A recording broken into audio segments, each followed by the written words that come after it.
Anyone who is involved in the development of a Russian military-industrial complex is a legitimate target of the defense forces of Ukraine. This shit has been happening for years. That's the reality of the world that we live in. Captain First Rank Valery Traskovsky, as a result of the explosion, the Russian captain's legs were blown off. A Russian man named Mikhail Shatsky was walking through the Kuminsky Forest Park. Agent approached him in the secluded forest park and then opened fire. At a public event in St. Petersburg, he was handed a decorative bust. It looked like a nice gift from an unassuming person. Inside, agents had hidden explosives in a remote detonator. The explosion killed him and wounded bystanders at the event. All right, we're live. We're going to be reacting to someone's assassinating Putin's inner circle. That's Vladimir Putin from Russia.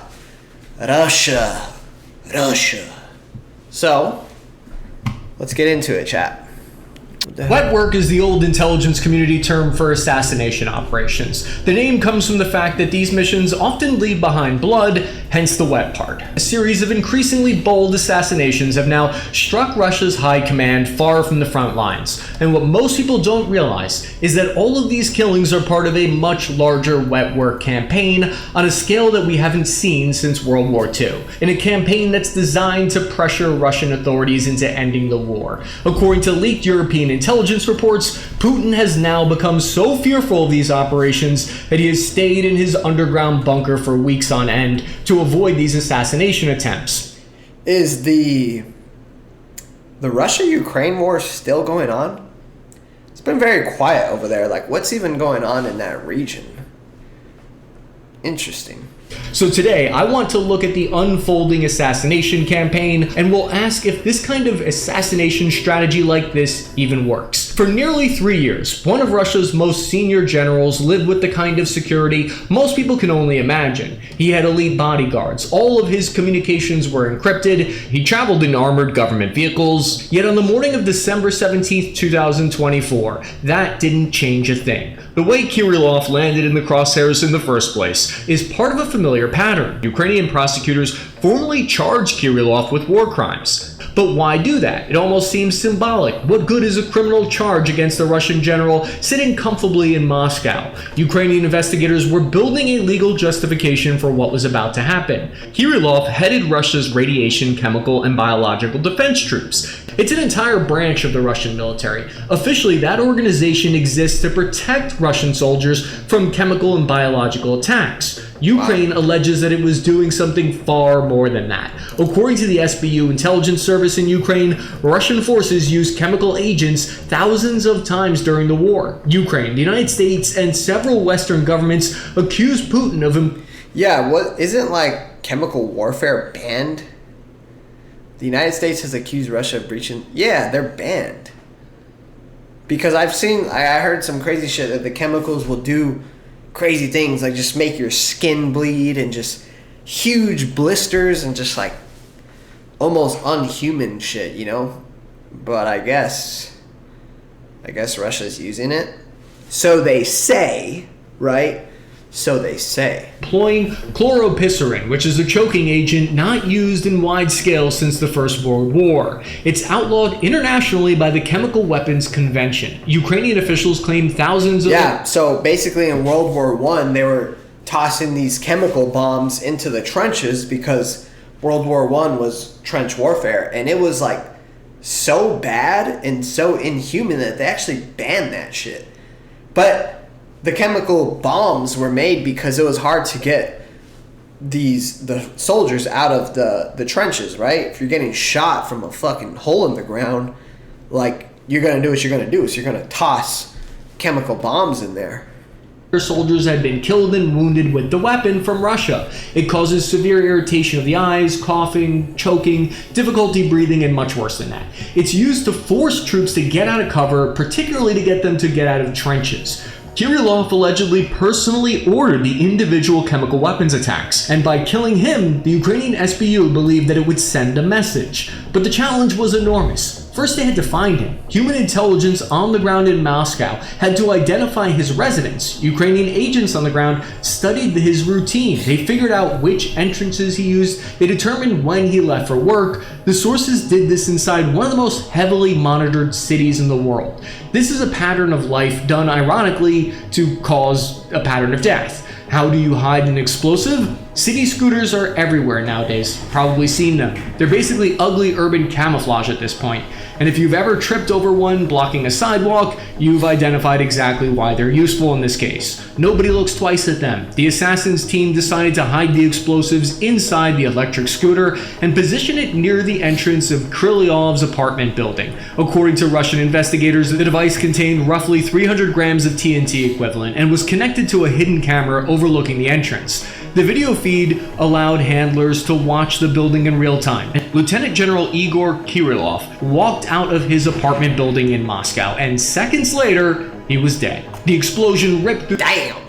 Imagine getting blown up by a fucking lime, bro. A little bird on the side of the road. That shit just explodes. Fuck. the entrance of the building. Windows were blown out nearby and debris were scattered across the sidewalk. It killed both General Kirillov and his aide instantly. The attack itself was shocking because the video of it was plastered all over the internet for the public to see. But what was even more unbelievable was its location. This was in Moscow, the heart of the Russian state. Somehow, someone had just assassinated a 3-star Russian general in his own capital. And that's the thing about bodyguards. They can protect you from a lot of threats, but they can't protect you from having habits. The assassination was months in the making. Shortly after the attack, an SBU source reportedly told journalists Kirillov was a war criminal and an absolutely legitimate target. Russian authorities quickly announced the arrest of a 29-year-old Uzbek national. According to the Russian FSB, Uzbek, so he's from Uzbekistan.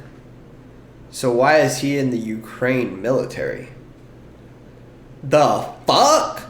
he had been recruited by Ukrainian intelligence and promised $100,000 along with Oh, well, there's the answer. relocation to anywhere in Europe in exchange for helping conduct the attack. Maybe that's exactly what happened. Maybe it isn't. What remains undisputed is the result, though. One of Russia's most senior generals was dead, and the implication extended far beyond Kirillov himself. The assassination proved no Russian official was safe hundreds of miles from the front line. The campaign is sparking— Hey, that is crazy, though. They came into his hood, his neighborhood, and clapped him, bro. Like, walking out of his apartment. He wasn't on the front line. He wasn't even fighting, bro. And bro got clapped. Oh, shit. Ukraine is not fucking around, are they?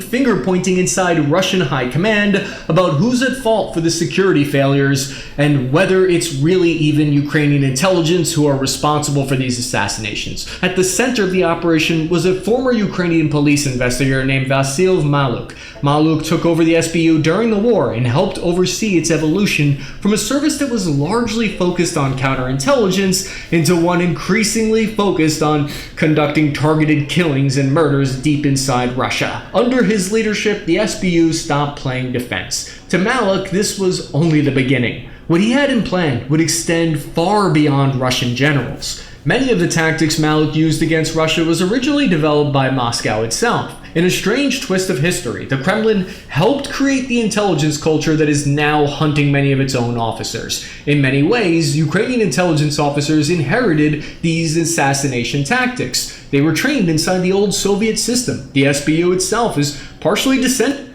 What's interesting about that is, like, Ukrainians and Russians, obviously, they look alike. They're from the same region. So it's like, you know, you see a Ukrainian motherfucker walking towards you and he's about to bomb your shit, but you can't tell because he's white and bald like you know, looks Russian. Like, shit. That's pretty fucking scary. From the Ukrainian branch of the KGB. The tradecraft changed and the loyalties changed, but many of their old methods survived. The expression wet work is actually a translation of the old Russian term mokroyodailo. It's traced to criminal slang from the 1890s in Russia. Wet work was pioneered by Russian intelligence in the years leading up to World War II.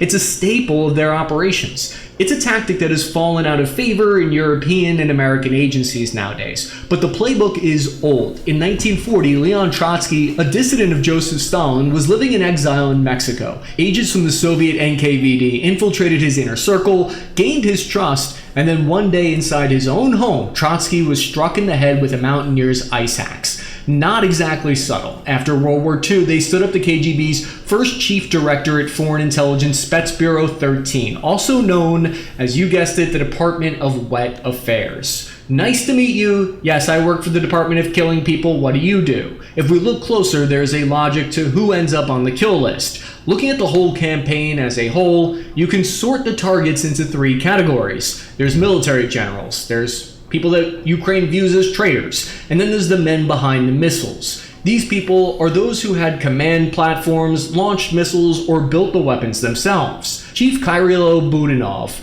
wanted to hit their logistics. His wet work unit 2245 planned a bold operation that would go after less high-profile Russian targets to begin with. Captain Stanislav Ruzitsky had been the commander of the Russian Kilo-class submarine Krasnodar, which launched Russia's top-range Kalibr cruise missiles designed for devastating precision. According to Ukraine's military intelligence, the submarine at which he had commanded had launched a cruise missile strike that had hit the central Ukrainian city of Vinnytsia, killing dozens of innocent civilians. Wow.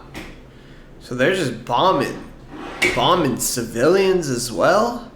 Actually, I'm going to look that up. Is the Ukraine war and the Russian war still going on? Let's see, chat. Is the Russian and Ukraine war over? No. They are still fighting. Wow. It's fucking crazy. How long has it been? Anybody know? When did the war start? That's wild, bro. 2022, 4 years. Wow.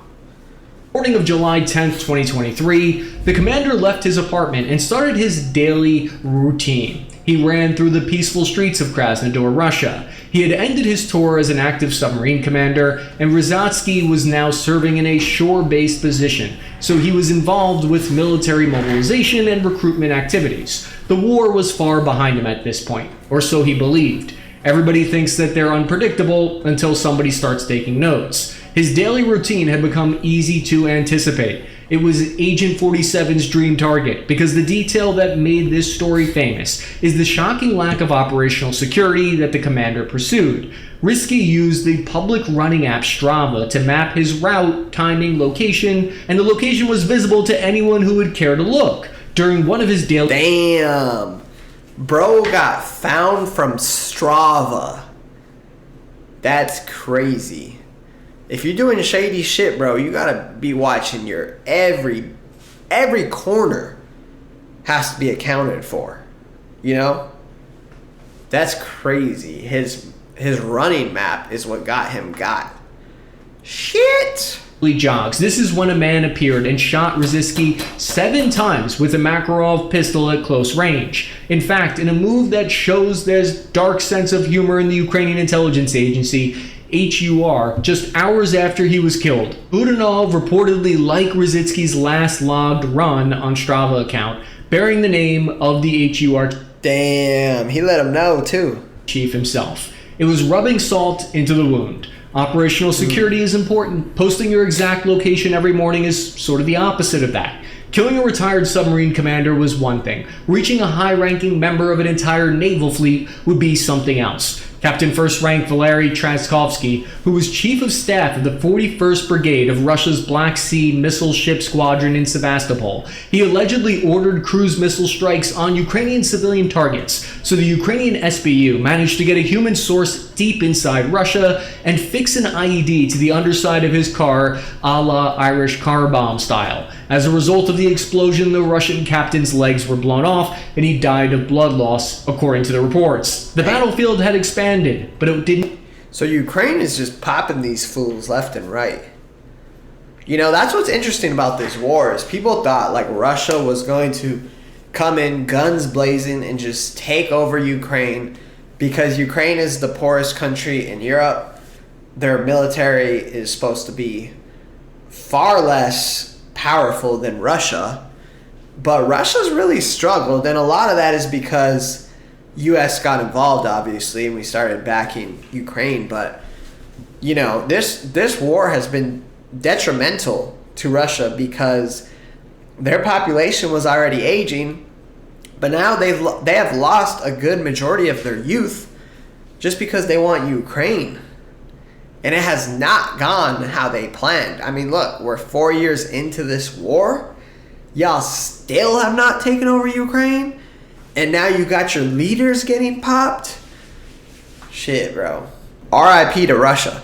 Stop there, because Russian military officers could always be replaced. Their next in line command might be less experienced, they might be more careful than their predecessor, but there would always be another commander to fill the ranks. However, there were wet work targets that were more difficult to replace, and in some cases were irreplaceable. Usually that has to do with targets that are not even in the military. Just a month later than this, on a snowy December morning in 2024, a Russian man named Mikhail Shatsky was walking through the Kaminsky Forest Park outside of Moscow. He's the general designer at Russia's Mars Design Bureau and the man who personally led the development of the Kh-69 cruise missile. The missile had become one of Russia's newest precision long-range strike weapons. Shatsky was also involved in attack drone development. His knowledge and his skill set were extremely rare and difficult to replace. If he could be reached, it would be more challenging to replace him than simply promoting a rank below him.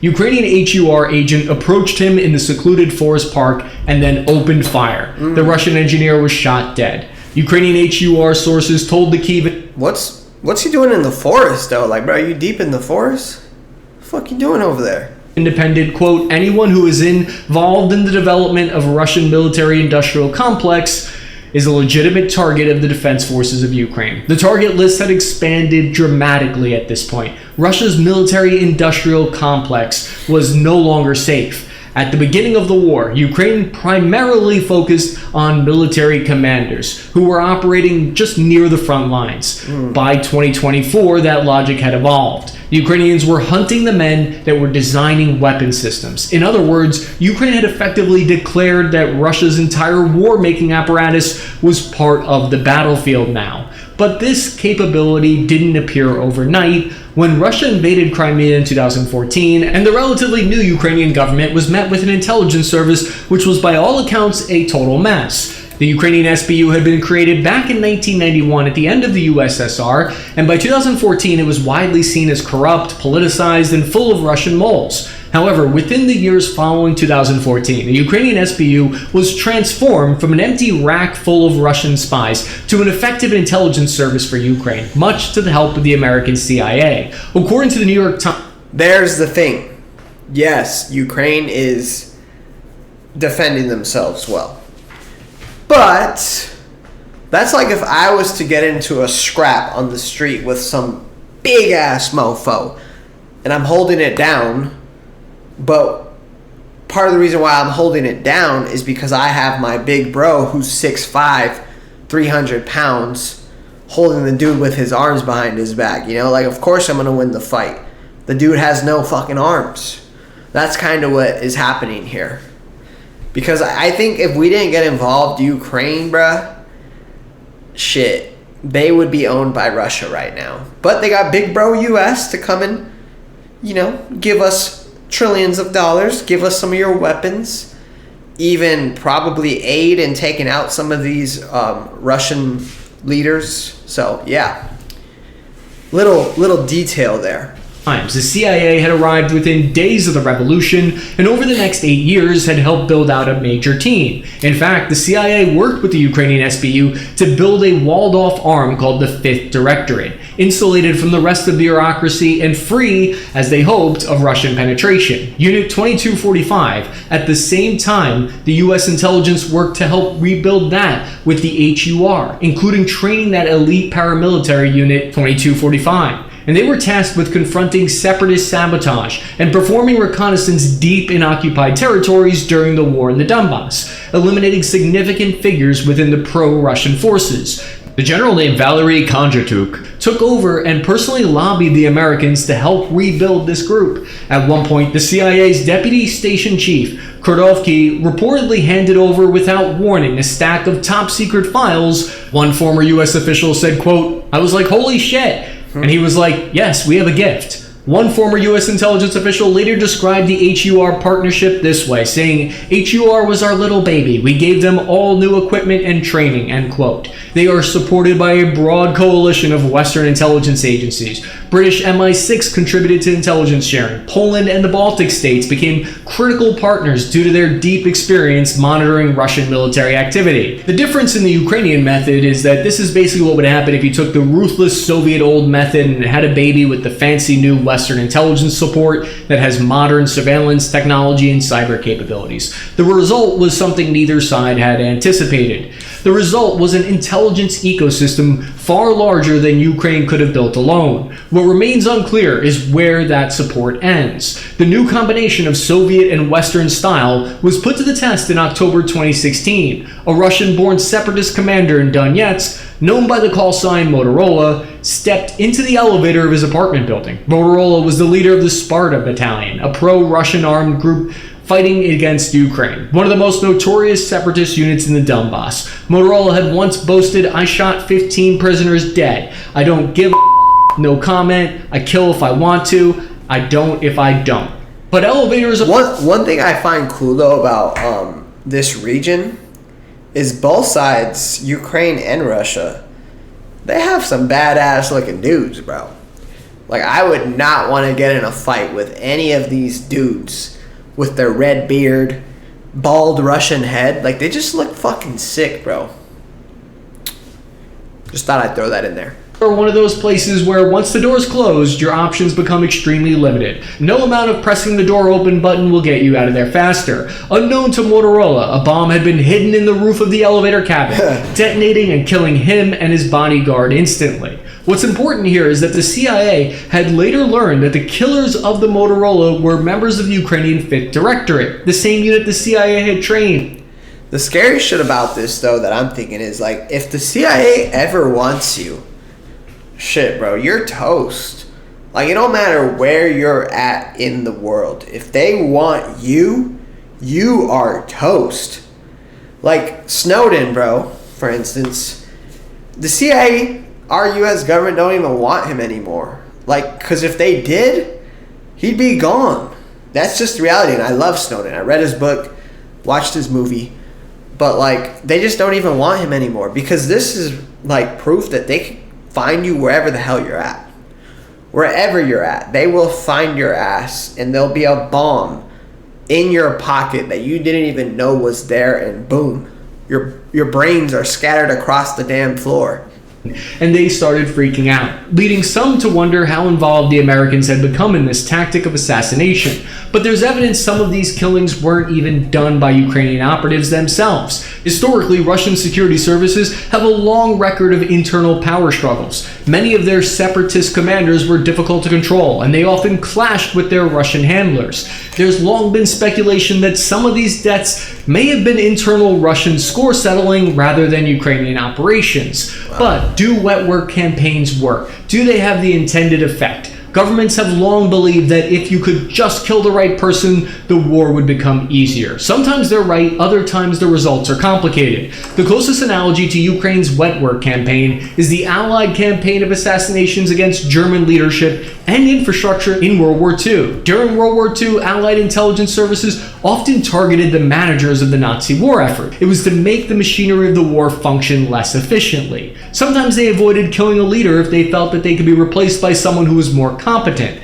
Sometimes the campaign had been designed to get as close as possible to the top without actually touching it. In 2025, Lieutenant General Yaroslav Masalek, the deputy chief of the main operations directorate of the Russian General Staff, was walking to his car, as one does, and Yaroslav was personally responsible for preparing situation reports on Ukraine for Putin himself. He started his car for the last time that day. The explosive packed with shrapnel ripped through his Volkswagen Golf in a residential courtyard just east of Moscow. There is 6 degrees of separation from Putin. This was 1 degree of separation. The timing was extraordinary because on the same day, U.S. envoy Steve Witkoff was in Moscow to meet Putin. Similar to the previous assassinations, the Russians, in response, arrested not a member of Ukrainian intelligence directly, but a 42-year-old Russian national who confessed to planting the device in exchange for $18,000. $18,000, bro.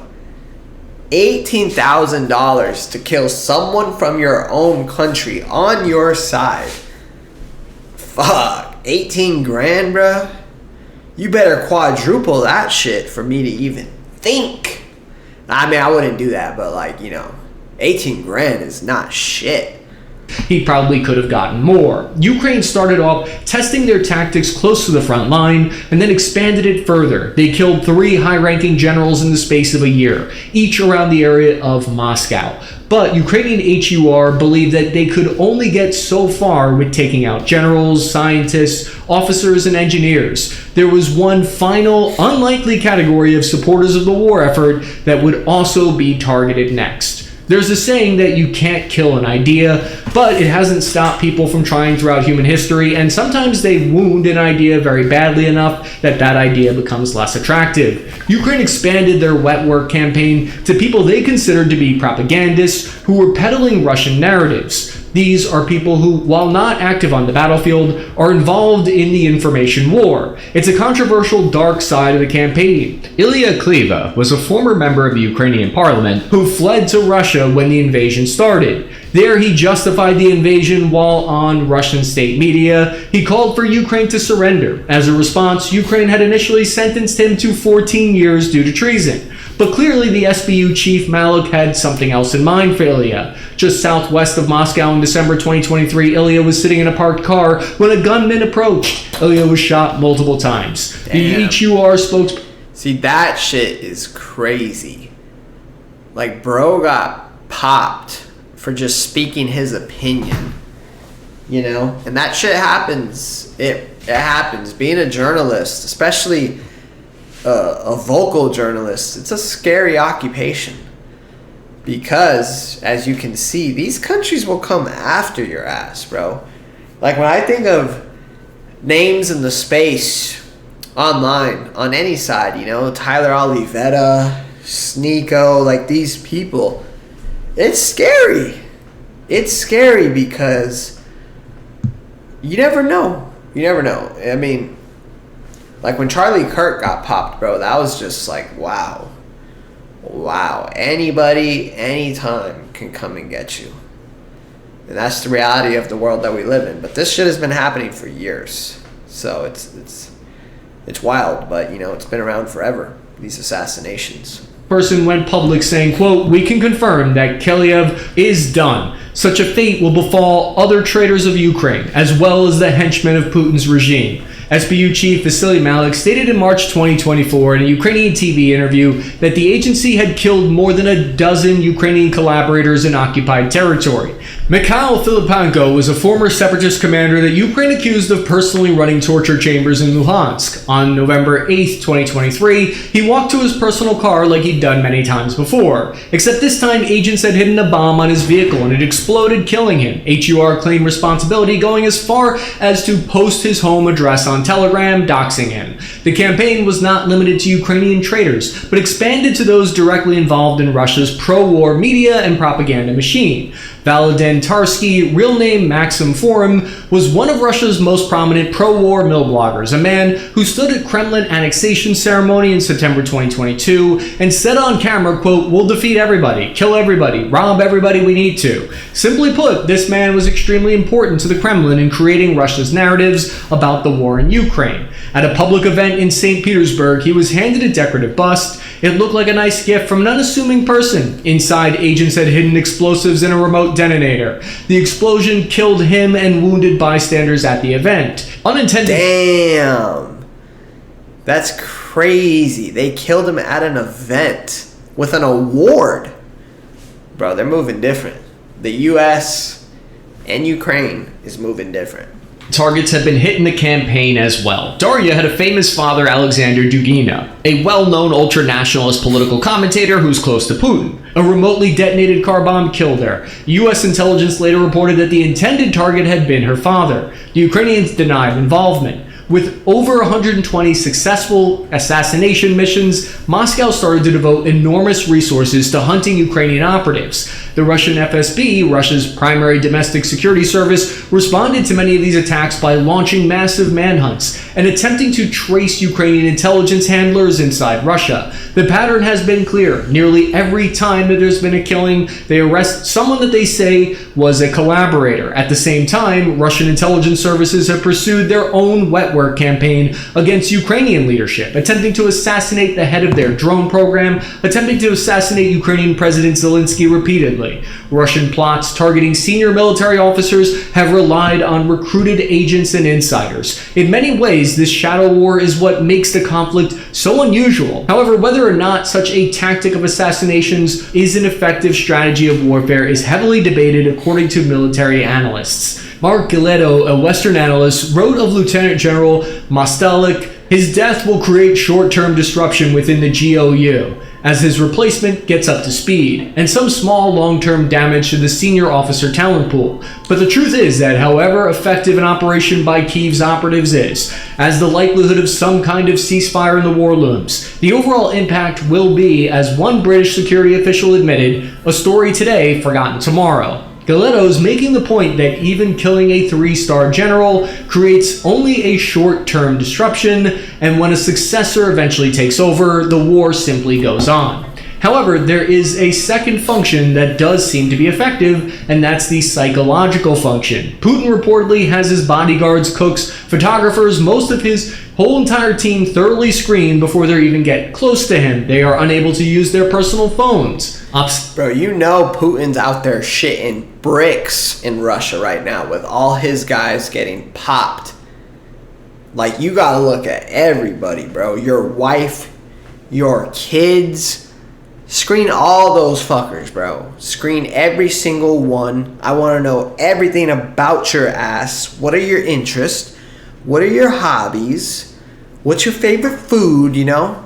Because his homies are getting popped out there. That is normal around high-profile politicians, but it's unusual to have to use devices without any internet access. The leaked European intelligence alleges that Putin even stopped going to his residences in Moscow after unverified claims that Ukraine attempted to assassinate him there. This unusual behavior reportedly started happening after a car bomb killed the top general Fanil Savarov in Moscow. The Institute for the Study of War, ISW, said it had observed, quote, corroborating evidence of enhanced security measures for Putin and the high-ranking Russian officials due to the success of the assassination campaigns. The assassination of Savarov was the final straw. It is said to have sparked finger-pointing within Putin's own administration about who's to blame about all of these security failures. Russia is now providing federal protective services to 10 additional high-ranking generals, limiting the movement and communication of the highest ranks of Russia. That seems to be a worthy goal. Nigel Gold-Davies of the International Institute for Strategic Studies said this will deeply disconcert other senior elites, including military figures, that they can, in the capital itself, be killed like this. Because one of the main effects of these high-profile wet work campaigns is bringing the war to the daily lives of Russians who had previously been able to ignore it. The logic is any Russian commander who had previously considered acting brazenly, such as striking civilian infrastructure, may do so with the risk of their life. Whether these assassinations actually shorten the war remains an open question, but in the words of HUR chief... Damn, that was a good video, but... Wow, I mean, if anybody lives in Russia or has been there or has ties to Russia, comment down below on this stream or video. Like, what's it like over there right now? Are people scared? Do they feel like they're winning the war? Do they feel like, yo, what's happening? Like, why are we still involved? And yeah, just like, what is the feeling over there, you know? It's interesting. It's very interesting because I think that they thought that they were going to win that war super easy, but yeah. I don't know. That's crazy. And also, same in Ukraine. Like, how do they feel? Do they feel like they're holding it down? Do they feel like they just want Russia to stop attacking? Like, what's going on over there? But that was a good video right there.